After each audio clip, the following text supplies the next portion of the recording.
এটা সময় আছিল যেতিয়া মাক দেউতাকে নিজৰ সন্তানক ঘৰৰ পৰা ওলাই দিছিল। তাৰ পিছত আহিল কলিযুগ। সন্তানেও আজিকালি নিজৰ মাক দেউতাক ঘৰৰ পৰা উলিয়াই দিবলৈ ধৰিলে। কিন্তু এতিয়া আকৌ এটা নতুন ট্ৰেণ্ড আহিছে। মাক দেউতাকে নিজৰ সন্তান আৰু বোৱাৰীকো টকাৰ স্বাৰ্থত ঘৰৰ পৰা ওলাই দিবলৈ ধৰিছে। এতিয়া এই সময়ক কি বুলি ক'ম? এইটো এই সময় য'ত মাক দেউতাকে সন্তানক ডাঙৰ দীঘল কৰি কয়, ইচকা কিমত চুকানা পাৰেগা, আমি তোমাক ডাঙৰ কৰিছো, এইটো আমাৰ বৰপ্পন। এতিয়া সেই সময় চলিছে য'ত মাক দেউতাকে নিজৰ পুত্ৰ পত্নীৰ পৰা জোৰকৈ নিজৰ সেৱা কৰাব বিচাৰে। এইটো সেই সময় চলিছে য'ত সেৱাক মৰম আৰু দায়িত্ব হিচাপে নাভাবি কেৱল নিজৰ অধিকাৰ বুলি ভাবিবলৈ ধৰে। আৰু যদি বোৱাৰীয়ে এইদৰে সেৱা নকৰে তেন্তে ইমান তললৈ নামি যায় যে নিজৰ ঘৰৰ কথাবোৰ বাহিৰৰ মানুহৰ আগত কৈ নিজৰ পৰিয়ালৰেই বদনাম কৰে। তেওঁলোকৰ যেন একো চিন্তা নাই তুমি তেওঁলোকৰে সন্তান নে আন কাৰোবাৰ সন্তান। নিজৰ স্বাৰ্থত নিজৰ পুত্ৰৰ সংসাৰখন ভাঙি গলেও যেন তেওঁলোকৰ একো যায় নাহে। নিজৰ অহংকাৰ আৰু জেদৰ বাবে বৃদ্ধ বয়সত তেওঁলোকৰ অকলে থাকিবলগীয়া হয়। সেই কমপ্লেইনো ল'ৰা ছোৱালীৰ প্ৰতি কৰে।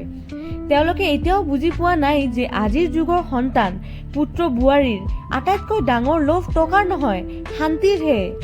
কিন্তু কিছুমান মানুহে এই বয়সত কেৱল টকাৰ পিছত এনেদৰে দৌৰি আছে, পকেটত টকা ভৰাই এনেকৈ বহি থাকে যেন বৃদ্ধ বয়সত সেই সেউজীয়া নোটবোৰেই তেওঁলোকক ৰান্ধি বাঢ়ি খুৱাব, তেওঁলোকৰ সেৱা কৰিব, চাকৰ হৈ থাকিব।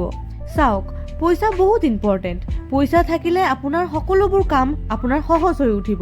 কিন্তু সেইটো তেতিয়ালৈকে যেতিয়ালৈকে মুখৰ কথা ভাল হ'ব, মুখত ধুনীয়া কথা ওলাব, ভাষাৰ মৰ্যাদা ৰাখিব। সেইকাৰণে আগতেই যদি নিজৰ অহংকাৰ আৰু জেদ অলপ আঁতৰাই ৰাখিলেহেঁতেন, মুখৰ পৰা যদি ভাল কথা উলিয়ালেহেঁতেন, তেন্তে হয়তো অকলে থাকিবলগীয়া নহ'লহেঁতেন আৰু সন্মানো অটুট থাকিলেহেঁতেন। কিন্তু নাই, আপোনালোকৰ বাবে সন্তানতকৈ নিজৰ অহংকাৰ বেছি প্ৰিয়, নিজৰ জেদ বেছি প্ৰিয়। লাজ লাগে এনে জেদত, এনে মূৰ্খতাত, যিয়ে এখন ধুনীয়া ঘৰ গঢ়াৰ সলনি ঘৰখন ভাঙিহে পেলায় আৰু শেষত সেই ভাঙনৰ দোষ আনৰ ছোৱালীৰ ওপৰত জাপি দিয়ে।